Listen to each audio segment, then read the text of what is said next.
I found out that my adopted sister cut my face out of every family photo, and now my parents finally saw her true colors. I'm the biological kid, and Haley was adopted when I was 7 and she was 9. My parents always overcompensated, making sure she felt included, which meant I got pushed aside constantly. But whatever, I dealt with it. Growing up, Haley would say weird things like, "Must be nice to look like them," referring to our parents, or, "You're so lucky you have their real blood," which made everyone uncomfortable. But my parents would just coddle her more, saying she needed extra reassurance. She'd introduce me to people as the real daughter, even though my parents begged her to stop. I'd correct her every time, saying we're both real daughters, but she'd smirk like she knew something I didn't. Last year, I was helping Mom digitize old family albums and noticed something off about the physical photos. Every single picture with both of us from the last 5 years had damage right where my face would be. Water stains, burn marks, tears always conveniently placed. Mom said the albums must have gotten damaged in storage.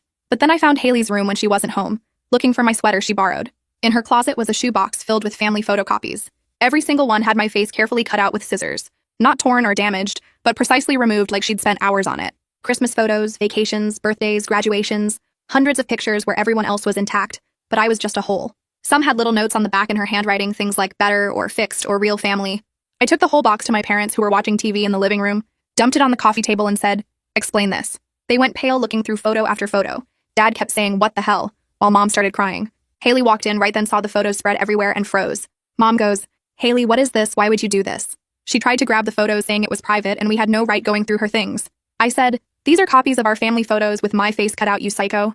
She starts screaming that I don't understand what it's like seeing my perfect biological face in every photo, while she has to remember she doesn't really belong. Dad stood up and goes, "You do belong. We've told you that for 13 years, but cutting up photos of your sister is sick." Haley starts sobbing, saying we wouldn't understand because we have real connections, and she's just the charity case they felt sorry for. Mom said, "We adopted you because we wanted you. We chose you. But this behavior is disturbing and cruel." That's when Haley totally snapped and said, "I was just making the photos accurate, showing what this family should look like without her in it. You only had her because you thought you couldn't have kids, then surprise, she shows up and suddenly I'm the consolation prize you're stuck with." My parents looked horrified. Mom goes, "We found out I was pregnant 3 months after we adopted you. You were never second best, never a consolation." Haley laughs this bitter laugh and goes, "Sure, that's why she gets everything. Better presents, better treatment, better everything because she's yours." I couldn't help myself. I said, "I get better treatment? They walked on eggshells around you my entire life. Missed my recitals for your therapy appointments. Let you pick every vacation spot so you'd feel included. Gave you the bigger room so you'd feel special. You've been the fucking priority since day one." Dad never yells, but he yelled then. "Haley, we need you to get help. This is beyond sibling rivalry. This is concerning behavior." She tried to storm off, but Mom said, "No, we're dealing with this now. How long have you been cutting up these photos?" Haley finally admitted she started 5 years ago after she heard someone at a family reunion say I looked exactly like Mom. Said every time she saw our matching faces, it reminded her she'd never really be family. Dad said, "You know what makes someone not family? Destroying photos and hurting the people who love you. We're getting you back in therapy immediately." The next day, my parents found more hidden stuff in the garage and we learned her real plan. I lie awake that night replaying Haley's words about making photos accurate by cutting me out, and I realize this isn't something therapy appointments will magically fix. My parents are in their room having hushed, urgent conversations that drift through the walls, and I know everything in our family just shifted in ways we can't undo. I hear Mom crying, then Dad's voice getting louder, then silence that feels worse than the arguing. I check my phone every few minutes even though nobody's texting me, just needing something to do with my hands. Around 2 in the morning, I finally fall asleep with my dresser pushed against the door, which is crazy because Haley isn't even here, but I do it anyway. The next morning, Dad announces he's searching the garage thoroughly, because if Haley hid one box, there might be more. Mom looks sick but nods, and I follow them out there with my phone ready to document whatever we find. The garage is packed with boxes from our last move 3 years ago. Holiday decorations, old furniture nobody wants to throw away. Dad starts pulling everything out onto the driveway, checking behind and under each item. Mom stands near the door like she's afraid to actually look, twisting her wedding ring around and around. I film everything on my phone, making sure to get clear shots of where each box was hidden. Behind old holiday decorations stacked against the back wall, Dad pulls out a large portfolio case we've never seen before. He unzips it slowly and his face goes completely white. Inside are professionally printed canvas photos, huge ones, showing our family at various events with one glaring difference. I'm completely absent from every single image. There's the beach vacation from 2 years ago with Mom, Dad, and Haley building sandcastles. The Christmas morning photo where everyone's opening presents. Dad's retirement party where the whole family gathered. Every single canvas has been edited, so carefully that you'd never know I was supposed to be there. Mom starts crying when she sees the canvas from my college graduation. Photoshopped so carefully that it looks like she and Dad are celebrating with Haley alone. My graduation gown, my diploma, my face, all gone like I never existed. There are at least 15 of these, different sizes, like Haley was planning to replace our entire home gallery with her revised version of our family. Some are mounted on frames already, ready to hang. I take pictures of each one, my hands shaking so bad I have to steady my phone against a box. Dad keeps saying we need to see what else is in here, and he pulls out another folder. I find printed invitation drafts for the anniversary party next month, and my name appears nowhere on them. The guest list has everyone's name except mine. The seating chart shows a table arrangement with an empty spot where I should be sitting. The photo slideshow plan lists pictures chronologically, all edited versions without me. There's even a draft speech Haley wrote for the toast, talking about how grateful she is to be part of this family, mentioning mom and dad by name, never once acknowledging I exist. The whole party was designed as if I don't exist or never did. We bring everything inside and spread it across the dining table.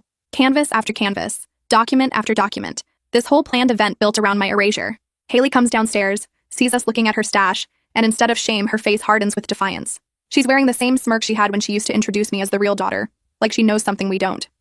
Mom asks how long Haley's been planning this, and Haley says she started the Canvas project 6 months ago as a gift for the anniversary. She explains she wanted to show our parents what their family would look like if they'd only had the daughter they chose. Her tone makes it clear she thinks this was thoughtful, not disturbing. She picks up one of the canvases, the one from my graduation, and holds it up like she's presenting artwork. Dad's voice shakes when he tells Haley this isn't a gift. It's a campaign to erase her sister from family history. Haley snaps back that I erased myself by being born and ruining her chance at being enough. She says if I hadn't shown up, they would have been happy with just her, that she would have been enough. Mom says they're canceling the anniversary party entirely, and Haley's face goes white with rage. She drops the canvas on the floor and starts yelling that we're punishing her for having feelings, that this proves I'm more important, that she knew we'd take my side. She's screaming about how she spent months planning this gift, how she paid for these canvases with money she saved, how we're throwing it all back in her face. Dad says the party is canceled because they can't celebrate their marriage while their family is falling apart, and Haley needs serious help they should have insisted on years ago. He tells her she'll start therapy immediately, or she can't stay in this house. His voice is steady now. No more shaking, just firm and final. Haley spins around and runs upstairs, her footsteps pounding on each step.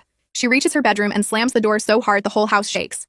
A framed photo hanging in the hallway crashes to the floor, glass shattering across the carpet. Dad walks over and picks it up carefully, brushing off the broken pieces. It's an old picture from maybe 6 or 7 years ago, both of us at the county fair with cotton candy, actually smiling at each other like real sisters. He holds it for a long time, just staring at our faces, and his expression looks like he's watching something die right in front of him. Mom starts gathering up the canvases from the dining table, stacking them carefully like they're evidence in a crime scene, which I guess they kind of are. I grab my phone and start taking pictures of everything before anyone can make it disappear, or tell me I'm overreacting.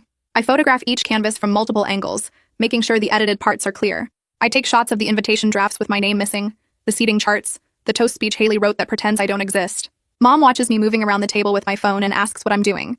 I tell her I'm making sure nobody can gaslight me later about what actually happened here. She flinches at the word gaslight but doesn't argue. I keep taking pictures, my hands shaking so bad I have to brace my elbows on the table to keep the images from blurring. Dad carries the broken frame to the kitchen, and I hear him dumping the glass in the trash. When he comes back, Mom is sitting on the couch crying quietly, and I'm still documenting everything like I'm building a case. I upload all the photos to 3 different cloud storage accounts because I don't trust that Haley won't try to delete them somehow. Mom gets up and sits down next to me on the floor where I'm photographing the last few canvases. She puts her hand on my shoulder and starts apologizing for all the times she put Haley's feelings first, for making me feel like my hurt didn't matter as much, for missing my recitals and letting Haley pick everything and giving her the bigger room. She's crying hard now, mascara running down her face, and I realize this might be the first time she's actually seeing how much damage her overcompensating caused. I don't know what to say, so I just keep taking pictures, but something in my chest loosens a little bit hearing her finally acknowledge it. Dad joins us on the floor, and we sit there surrounded by evidence of Haley's campaign to erase me, and nobody says anything for a while. That night, I lie in bed staring at my ceiling, listening for any sound in the hallway. Every creak makes my heart race. I get up twice to check that my door is locked, which I've never done before in my entire life. I've never felt unsafe in my own home, never worried about what someone might do while I'm sleeping, but something about Haley's face when she saw those canvases makes me nervous. She wasn't ashamed or sorry, she was defiant, like she was proud of what she'd done. I finally fall asleep around 4 in the morning, and wake up 2 hours later feeling like I didn't rest at all. The next morning I hear the shower running upstairs, and then Dad's footsteps going to the garage. He comes back with a screwdriver and starts removing the doorknob on the garage door. When Haley comes downstairs with wet hair, he's installing a new lock that needs a key. She sees what he's doing and her face goes red. She asks why he's changing the lock, and he says he's also taking her spare house key. She starts yelling that he's treating her like a criminal, and he says calmly that he's treating her like someone who violated trust and needs boundaries. She demands her spare key back, but he holds out his hand and waits until she slams it into his palm. I'm eating cereal at the kitchen counter watching this happen, and Mom is making coffee with shaking hands. Later that afternoon, I find my parents in the living room and tell them I'm done minimizing what I feel to keep peace. I say I've spent my whole life making myself smaller so Haley could feel bigger and I won't do it anymore. Dad looks at me for a long moment and then nods, saying that's exactly the change this family needs. My phone rings a few hours later with a number I don't recognize.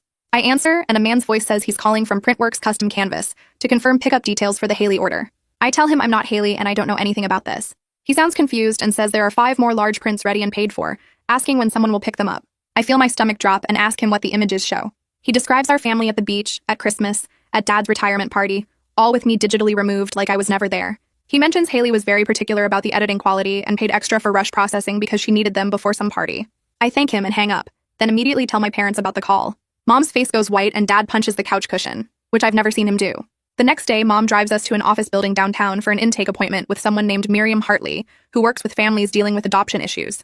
Haley refused to come, said she's not the problem, and we can all go talk about her behind her back if that makes us feel better. So it's just the three of us sitting in this calm beige office with plants and soft lighting, trying to explain to a stranger that my sister has been systematically erasing me from family history for years. It sounds insane when I say it out loud. The therapist listens without interrupting, taking notes occasionally, her face neutral and professional. When we finish explaining everything and show her some of the photos on my phone, she sets down her pen and talks about how Haley's behavior goes way beyond normal sibling rivalry or adoption adjustment issues. She explains the difference between struggling with belonging, which lots of adopted kids experience, and actively trying to erase someone else's existence, which is concerning and destructive. Hearing a professional name it as concerning helps me feel less crazy, like I'm not overreacting or being dramatic about mutilated photos and edited canvases. Miriam sets down her notebook and talks about next steps, saying Haley needs individual therapy with someone who works with adoption trauma, my parents need their own sessions to look at how they enabled destructive patterns, and I should have separate counseling to work through the betrayal, and the way I keep checking locks now. She's really clear that family therapy isn't an option yet, because Haley isn't taking responsibility for anything, just blaming everyone else for her pain. Mom asks if there's hope for our family, and Miriam says yes, but only if everyone does their own work first, that you can't heal together when one person is still actively causing harm. On the drive home, I pull out my phone to check messages, and there's an email from Sweet Celebrations Bakery asking about pickup details for our anniversary party order. I open it and my stomach drops when I see the attached image preview, a family photo with my face completely blurred out like I'm a witness in a crime documentary. The email asks if we want the same edit applied to the sheet cake, or if we have a different photo preference. I feel sick reading it, realizing Haley didn't just make those canvases for herself, she contacted vendors to make this erasure public and permanent. I forward the email to my parents without saying anything, and Mom's phone buzzes in her purse. She pulls over into a parking lot to read it, and her hands shake when she sees the image. Dad leans over from the passenger seat and his face goes red with anger. Mom immediately calls the bakery, and I can hear a woman's confused voice through the speaker when Mom explains we're canceling everything, because her daughter used their services to edit another daughter out of family photos without permission. The woman sounds really uncomfortable and keeps apologizing, saying she just thought it was a photo preference thing, and I wonder how many other vendors Haley contacted who felt something was off, but processed the orders anyway. We get home and the house feels different, tense and careful, like we're all waiting for the next awful discovery. Dad goes straight to the garage and I hear him installing something, the drill whining and metal clicking into place. When he comes back inside, he's holding Haley's spare house key and a new lock mechanism. Haley comes downstairs around 6 with wet hair from a shower and stops cold when she sees Dad removing the old garage doorknob. She asks what he's doing, and he says calmly that he's changing the lock and taking her spare key. Her face goes bright red, and she starts yelling that he's treating her like a criminal, that we're the ones violating her privacy, and now we're locking her out of her own house. Dad holds out his hand and waits until she slams the spare key into his palm. Then he pockets it and goes back to installing the new lock that needs a key to open. Haley screams that we're erasing her by locking away her things, that we're making her feel like she doesn't belong, that this is exactly what she's been trying to show us she experiences every day. Mom tries to speak, but Haley talks over her, saying we're all ganging up on her and proving she was right about being the outsider. Dad finishes with the lock and turns around, his voice steady and quiet. He tells Haley that her feelings about belonging don't justify erasing me, that she can feel hurt without destroying someone else. He says the canvases stay locked up, the party stays canceled, and therapy starts this week, or she needs to find somewhere else to stay. Haley stares at him like she can't believe what she's hearing. Then she grabs her car keys off the counter and says she's going to stay with a friend who actually understands her. Mom asks who and where, but Haley ignores her and heads for the front door. Mom follows, asking her to please wait and talk about this, but Haley's already outside and her car starts up seconds later. We stand in the kitchen listening to her drive away, and the silence that follows feels heavy and wrong. The next afternoon, I'm doing homework when my phone buzzes with a text from a number I don't recognize. I open it and see a photo of those canvas prints arranged on a wall somewhere, hung up like a gallery showing our family at the beach, at Christmas, at graduations, all without me in them. The message just says, "This is what family really looks like." And I know it's Haley even though the number isn't hers. My hands shake holding the phone and I take it straight to my parents who are folding laundry in the living room. Dad looks at the photo and his jaw clenches so tight I can see the muscle working. He says we need to talk to a lawyer about whether this counts as harassment because Haley taking those canvases and sending me threatening messages crosses a line way beyond family drama. Mom agrees and starts searching for attorneys on her laptop right away. That evening, Mom is taking down a picture frame in the hallway to dust it when something falls out from behind the backing. It's another collage, this one made from carefully cut photos arranged to show Haley with our parents at different events and empty white spaces where I should be standing. The spaces are precise, like she traced around me before cutting, and the whole thing was taped to the back of the frame like she was planning to swap them out when nobody was looking. Dad takes the collage and adds it to the box of evidence we're keeping, his face grim and tired. The next morning, Dad makes calls to his brother and sister, then to my grandparents on both sides, telling them the anniversary party is canceled and explaining why. I can hear him on the phone being really honest about what Haley did, not sugarcoating it or making excuses. The reactions are all over the place. His brother sounds horrified and asks if we're safe. His sister keeps saying Haley must be struggling so much and we need to show compassion. My grandmother on mom's side cries and says she loves us both and hopes we can find forgiveness.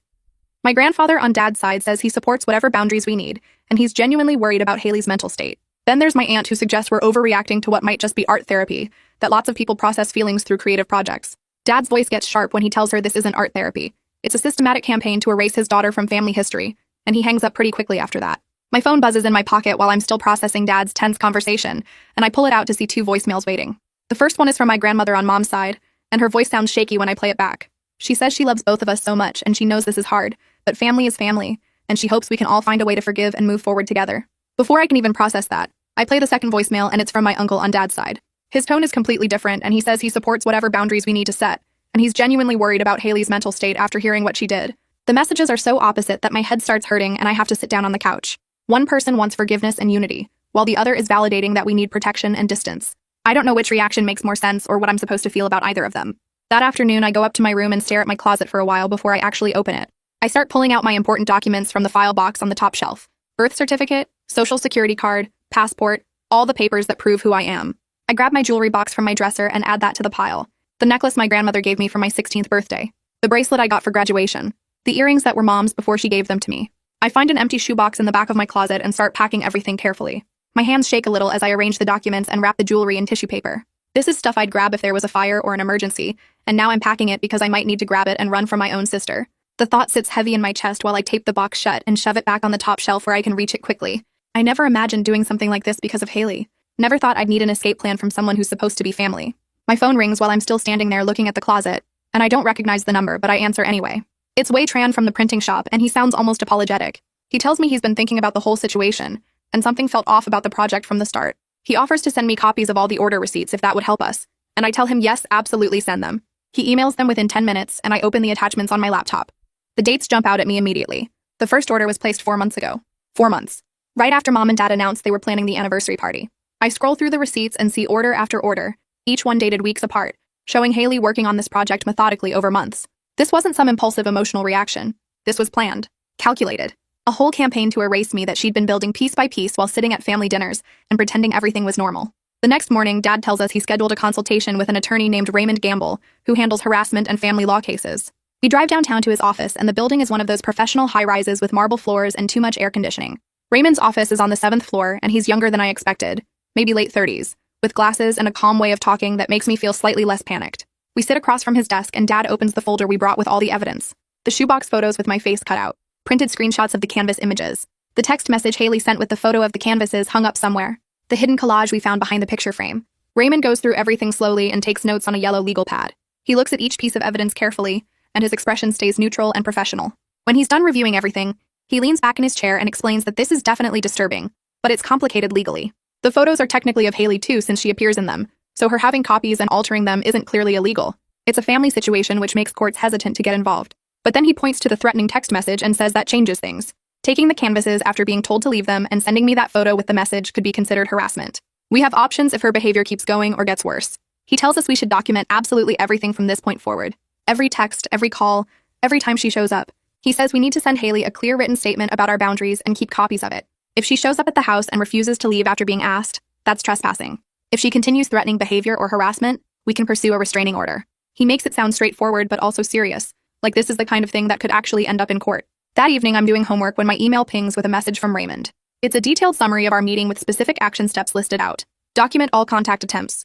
Send formal boundary letter via email and certified mail. Keep evidence organized and backed up. Call police if she trespasses after being told to leave. The thresholds for involving law enforcement are laid out in bullet points. Seeing it all written in legal terms makes everything feel more real and more serious than I wanted to admit. This isn't just family drama anymore. This is the kind of situation where lawyers send formal letters and police might get called. 3 days go by and I almost start to relax a little. Then on Thursday, we're eating dinner. Just the 3 of us at the kitchen table with pasta and salad, when I hear the front door open. I freeze with my fork halfway to my mouth. None of us were expecting anyone.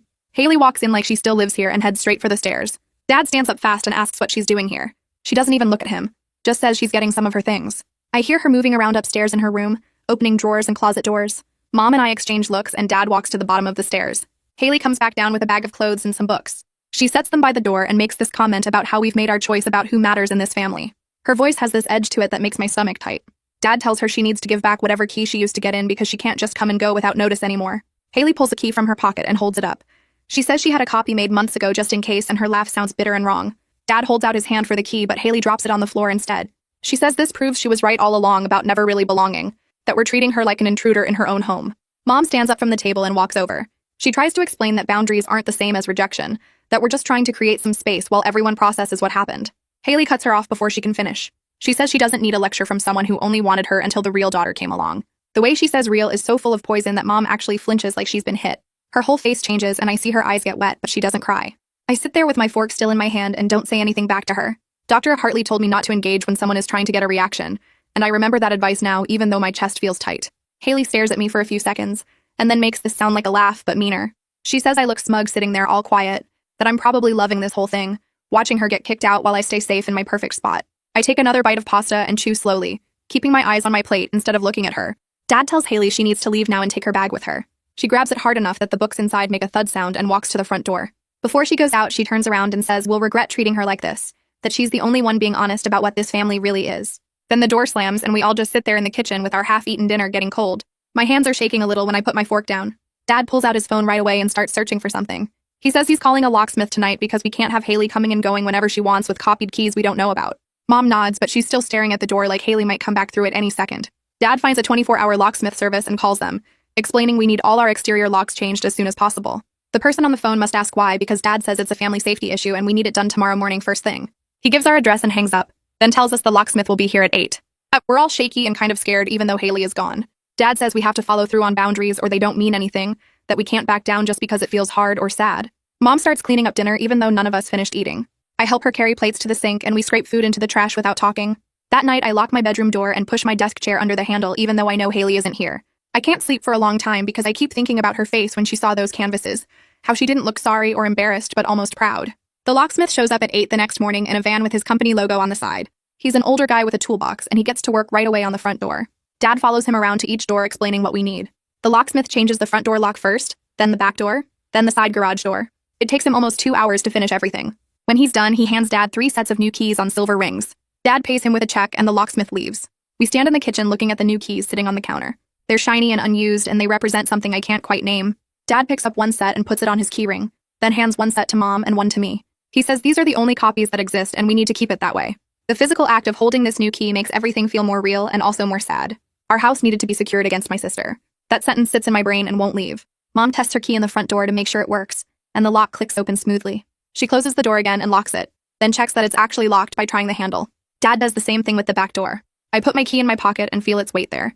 This small piece of metal that means Haley can't get in anymore. That afternoon, I text Dad and ask if he wants to meet me at the park near our house because I need to get out. He says yes and meets me there 20 minutes later. We sit on a bench under some trees and watch people walk their dogs and kids play on the swings.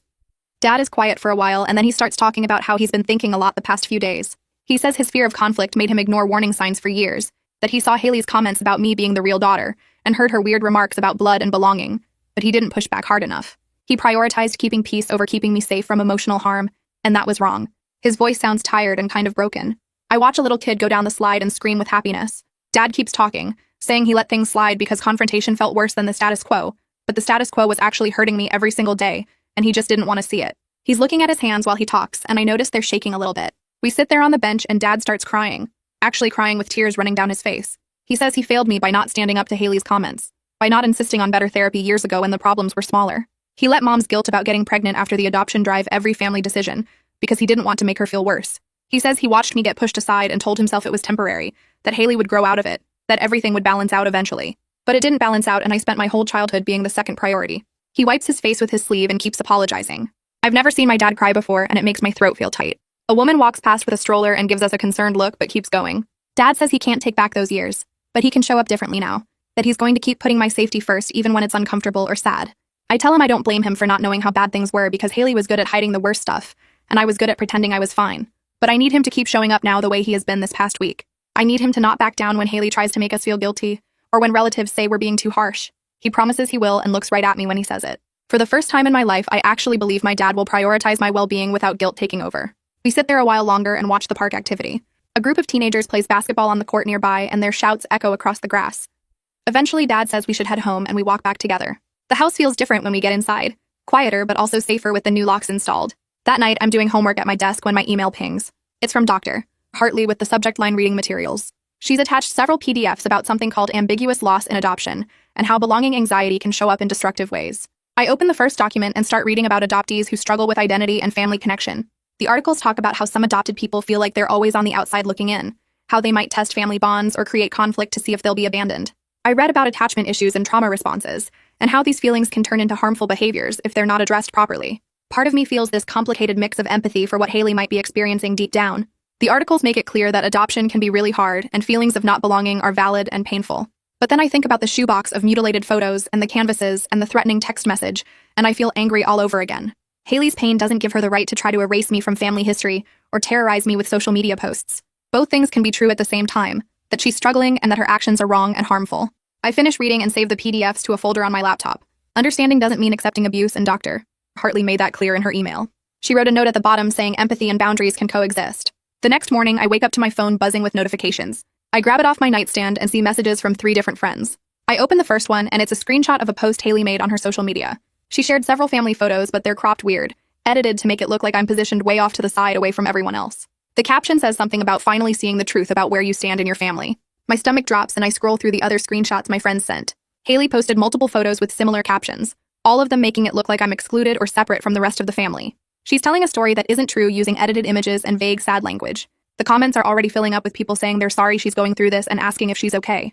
Several people comment with support for Haley because they don't know the actual context. A few of my friends text me directly asking what's going on and if everything is alright. I sit up in bed and start taking screenshots of everything.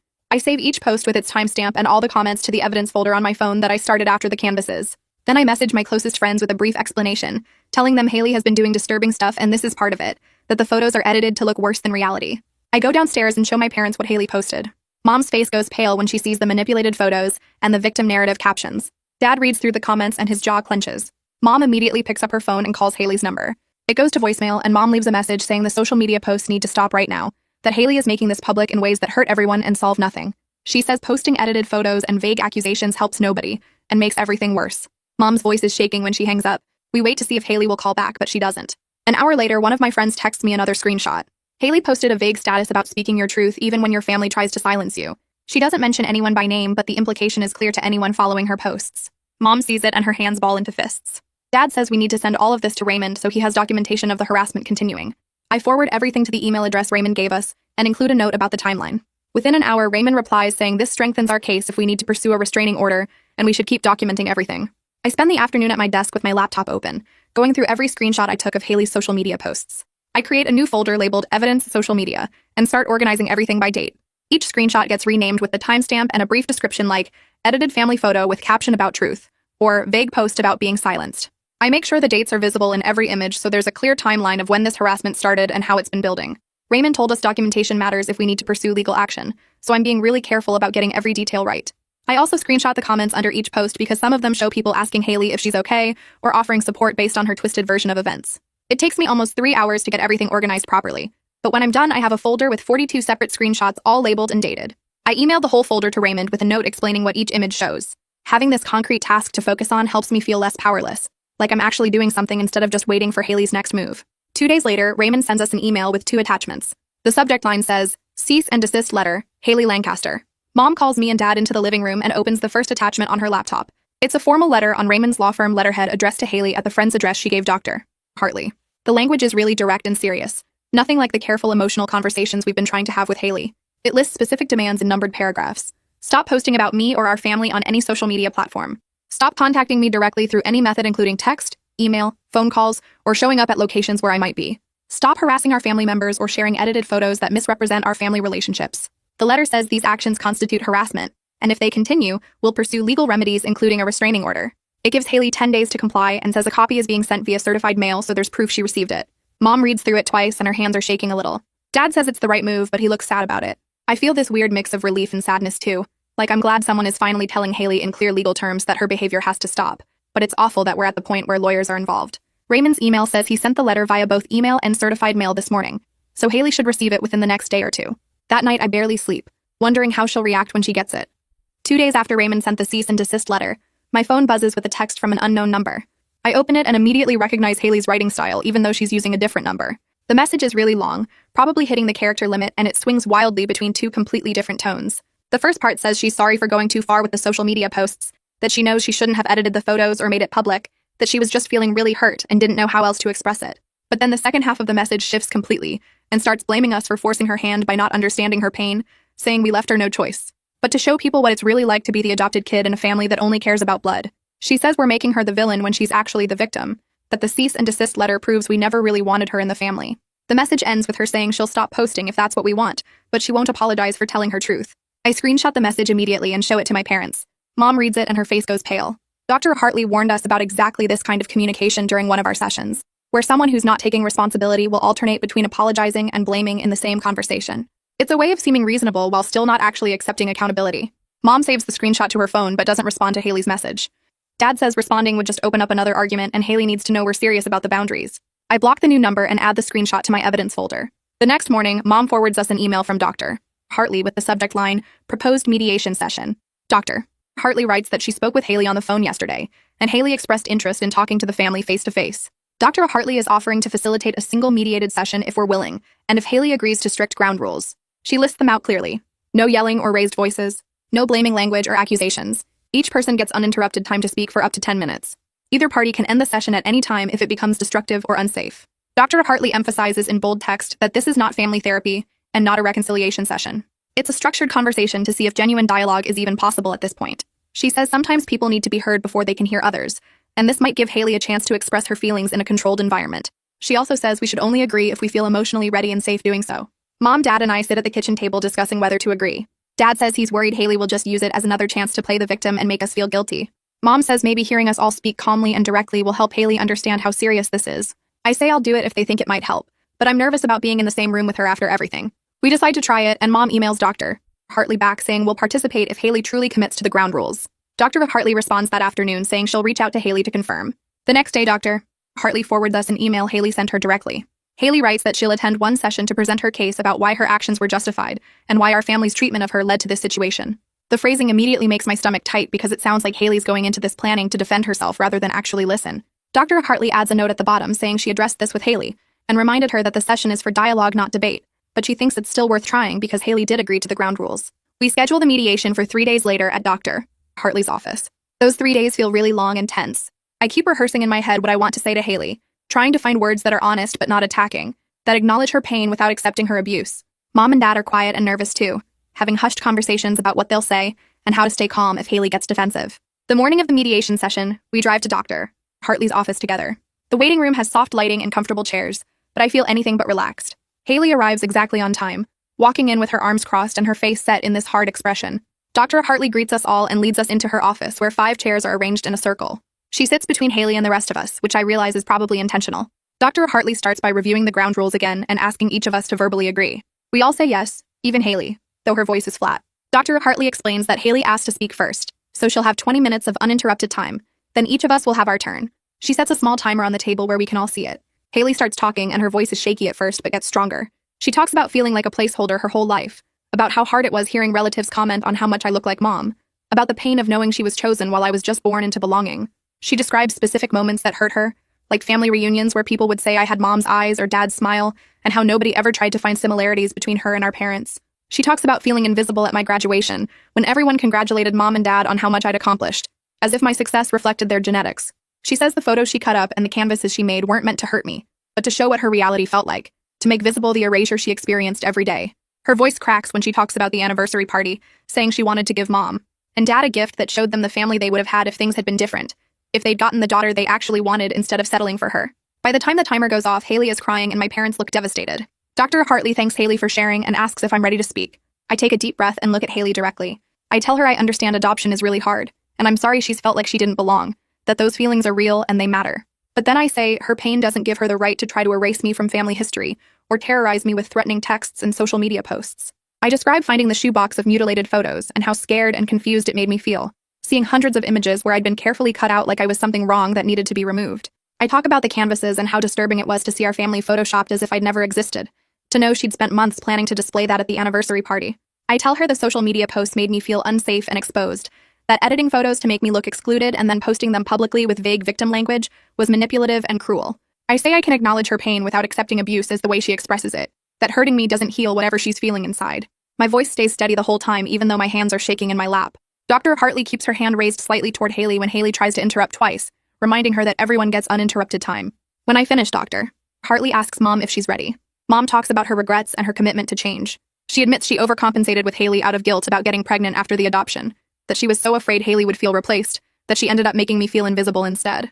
She apologizes directly to me for missing my recitals, and always letting Haley pick vacation spots, and giving her the bigger room, for all the ways she prioritized Haley's comfort over my needs. Then she turns to Haley and says she's sorry for not getting her better help sooner, for treating her anxiety about belonging with reassurance instead of real therapy. But she also says the boundary is non-negotiable, that Haley cannot continue the erasure campaign or the harassment, that love doesn't mean accepting harm.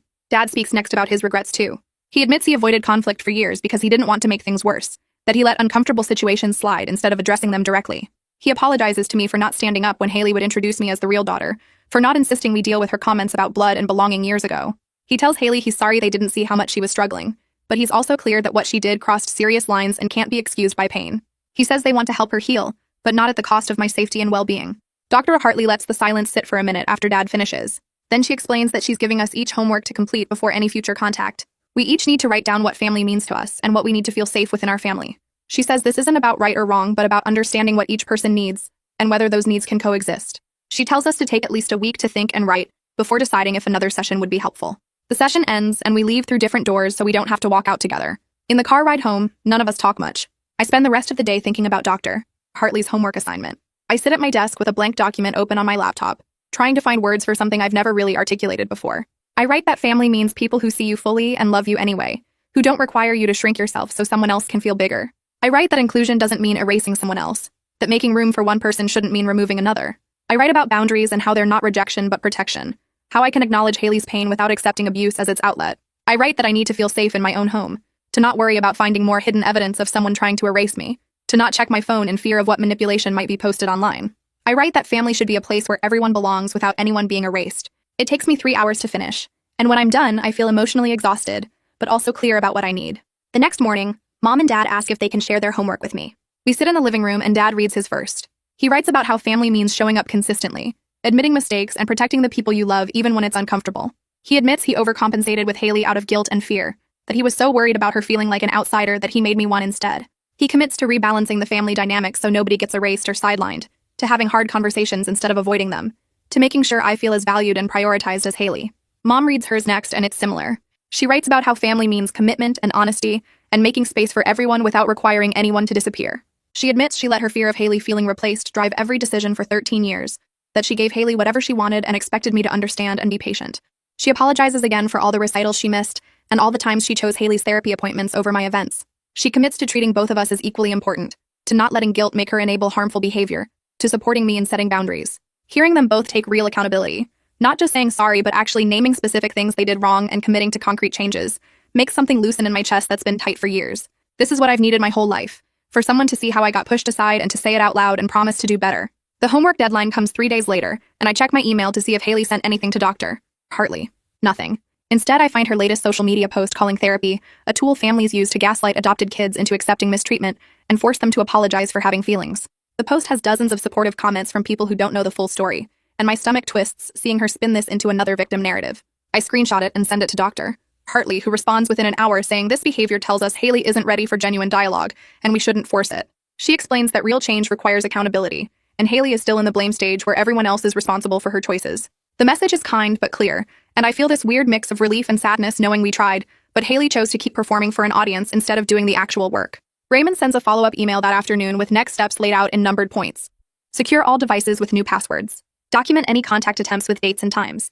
Consider storing physical photo albums somewhere off-site.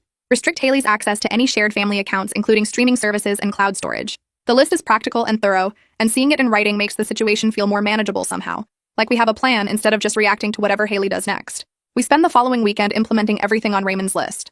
Dad sits at the kitchen table with his laptop changing passwords on Netflix, Hulu, Spotify, the family phone plan, and our shared iCloud storage. He writes each new password in a notebook and tests the logins to make sure Haley can't access anything.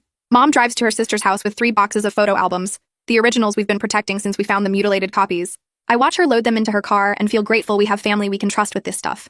Back in my room, I enable 2-factor authentication on every account I have, adding my phone number for verification codes.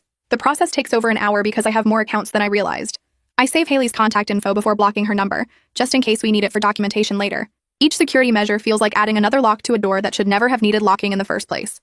The locksmith comes back on Monday to install a deadbolt on the garage door where those canvases are still stored in the portfolio case. He doesn't ask why we need a deadbolt on an interior door, and I appreciate that. Dad pays him and tests the new lock 3 times to make sure it works smoothly. Having these physical barriers in place helps me sleep better, even though I hate that we need them. The house feels different now. More protected, but also more divided. Like we've built walls inside our own home. 2 weeks pass quietly, and I start to think maybe Haley's staying away for real.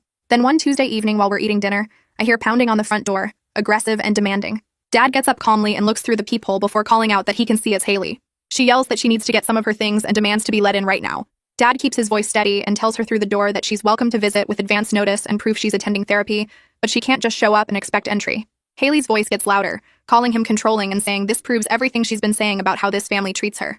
She pounds on the door for what feels like forever, but it's probably only 10 minutes, her voice cycling through anger and tears and accusations. Mom and I stay at the dining table, not moving, barely breathing. Finally, the pounding stops and we hear her car start and drive away. Dad comes back to the table and his hands shake slightly as he picks up his fork. Nobody says anything for a while. Way from the print shop calls me the next afternoon sounding apologetic. He explains that someone tried to place another canvas order using a different name, but he recognized our family photos immediately and refused the job. He put a note in his system to decline any future orders with our family images no matter what name is used.